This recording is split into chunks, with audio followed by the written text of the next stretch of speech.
Do you ever see a research article and the first thing you think is, duh? I mean, really, how many times do we have to research and do the same thing over and over again? And in childbirth, it seems to be a repeating cycle of information as if things are brand new every time they come out with an idea. And I'm often reminded of Ecclesiastes chapter 1, not just 9, but 10 as well. And it says, that which has been is that which will be, and that which has been done is that which will be done. So there's nothing new under the sun. Is there anything of which one might say, see, this is it, this is new. Already it has existed for ages which were before us. Recently, there's been, obviously, since I'm talking about this, several articles regarding issues in childbirth.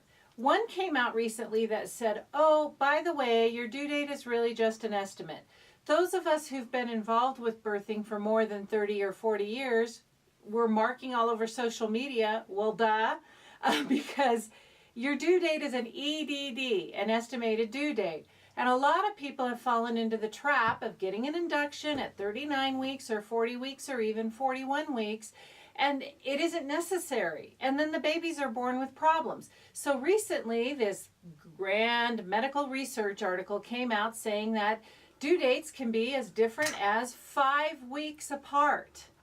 Well, back in the 80s, I had a couple of clients who actually went 44 weeks for every single one of their babies.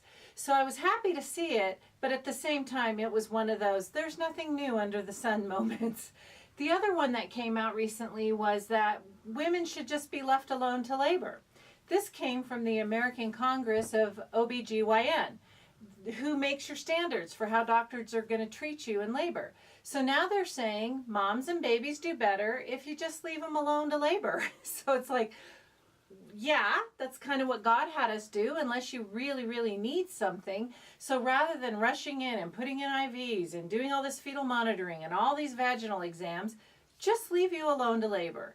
So as you progress through learning more and more about issues with childbirth, you're going to see more and more articles like, oh, did something change?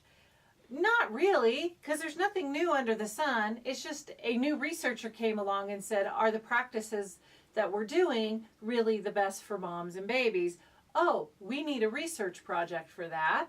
And then we got to spend lots of money to come back to say what all of us knew before, that babies come when babies are ready and moms labor better if you just let them labor. So there's nothing new under the sun with this. And please just be aware that this is not new. This is what it should be. This is just going back to the way that God designed moms and babies to work together for the baby to be born. I'm Dr. Pauline Dillard, and this has been a Discerning Childbirth Moment.